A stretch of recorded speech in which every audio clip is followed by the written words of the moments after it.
Ассалаумағалейкум, қазақ елі. Баршаңызға кеш жарық. Бізде түн болғанмен Қазақстанда енді кеш болып жатыр. Елдің сүйінші хабар келді. Қызды болдық. Төреғали Төреәлінің құттықтап қойсаңыздар болады. 7-ші перзенті қыз бала дүниеге келді. Аллаға шүкір, сансыз ғұмырлы болсын, өмірі ұзақ болсын. Бастысы аман, бауыры бүтін, аман есен келініміз босанды. Сіздерде дұға тілеп қойыңыздар.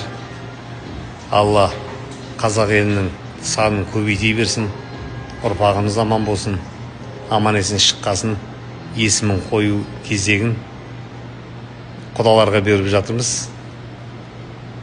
Есімін қойғасын айтатын боламыз.